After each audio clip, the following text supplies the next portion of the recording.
ಎಲ್ರಿಗೂ ನಮಸ್ಕಾರ. ನಾನು ನಿಮ್ಮ ಧ್ರುವ ಸರ್ಜ. ಹೌದು, ನಾನು ಮಾರ್ಟಿನ್ ಪ್ರಮೋಷನಲ್ಲಿದ್ದೇನೆ. ಬಟ್ ಮಾರ್ಟಿನನ್ನು ಒಂದು ನಿಮಿಷ ಪಕ್ಕಕ್ಕೆ ಇಟ್ಬಿಡೋಣ. ಇವತ್ತು ವಿಡಿಯೋ ಮಾಡ್ತಿರೋ ಉದ್ದೇಶ 2024 August 14 ಇಂಡಿಯನ್ ಸ್ಟ್ಯಾಟಿಸ್ಟಿಕ್ಸ್ ಪ್ರಕಾರ ಪ್ರತಿ 16 ನಿಮಿಷಕ್ಕೂ ಒಂದು ಹೆಣ್ಮಗುನ ರೇಪ್ ನಡೀತಾ ಇದೆ. ಎತ್ರ ನಾರ್ಯಸ್ತು ಪೂಜ್ಯಂತೆ ರಮಂತೆ ತತ್ರ ದೇವತಃ ಅಂತ ಹೇಳ್ತಾರೆ. ಎಲ್ಲಿ ಹೆಣ್ಮಕ್ಳು ಮರ್ಯಾದೆ ಗೌರವ ಇರಲ್ವೋ ಅಲ್ಲಿ ಆ ಭಗವಂತನೇ ಇರಲ್ವಂತೆ. ನಮ್ಮದು ರಾಮ ಜನ್ಮಭೂಮಿ ಅಂತ ಕರಿತೀವಿ. ಕೆಲವು ಬಾಸ್ಟರ್ಡ್ಸ್ ಮಾಡ್ತಾರೋ ಕೃತ್ಯದಿಂದ ನಿಜವಾಗ್ಲೂ ನಮ್ಮ ಭಾರತಕ್ಕೇ ಕೆಟ್ಟ ಹೆಸರು.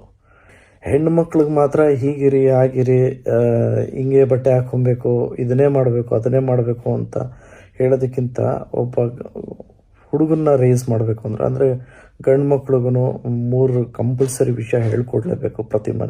ಪ್ರತಿಯೊಬ್ಬರ ಮನೆಯಲ್ಲೂ ಹೇಗೆ ಪ್ರೊಟೆಕ್ಟ್ ಮಾಡಬೇಕು ಹೆಣ್ಮಕ್ಳನ್ನ, ಮತ್ತು ಹೇಗೆ ಸಪೋರ್ಟ್ ಮಾಡೋದು, ಮತ್ತು ಹೇಗೆ ರೆಸ್ಪೆಕ್ಟ್ ಮಾಡಬೇಕು ಅಂತ ಪ್ರತಿಯೊಬ್ಬರ ಮನೆಯಲ್ಲೂ ಇದು ಹೇಳ್ಕೊಡ್ಲೇಬೇಕು. ಇಂಥ ರೇಪಿಸ್ಟ್ಗಳಿಗೆ ನಿಜವಾಗ್ಲೂ ಅವ್ರು ಸಿಕ್ಕಿ ಕಾನೂನು ರೀತಿ ಶಿಕ್ಷೆ ಆಗಲಿ ಅಂತ ನಾವು ಭಗವಂತನಲ್ಲಿ ಕೇಳ್ಕೊತೀವಿ. ಬಟ್ ಅವ್ರಿಗೆ ಯಾವುದೇ ರೀತಿ ಶಿಕ್ಷೆ ಕೊಟ್ಟರು ಆ ಸ್ಯಾಟಿಸ್ಫ್ಯಾಕ್ಷನ್ ಅನ್ನೋದು ಆಗೋದೇ ಇಲ್ಲ. ಇಂಥ ನನ್ನ ಮಕ್ಕಳನ್ನ ನಿಜವಾಗ್ಲೂ ನಡು ರಸ್ತೆಯಲ್ಲಿ ನಿಲ್ಲಿಸಿ ಜೀವಂತವಾಗಿ ಸುಟ್ಟಾಕ್ಬಿಟ್ರು ಅದು ಆದ್ರೂ ಸ್ಯಾಟಿಸ್ಫೈ ಆಗಲ್ಲ.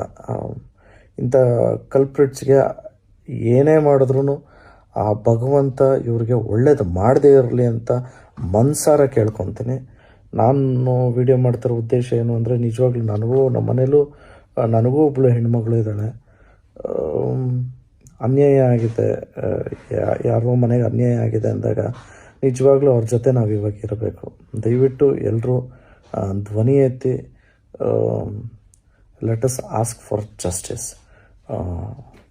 It is time to change India. ನಾವೆಲ್ಲ ಒಂದಾಗಬೇಕು.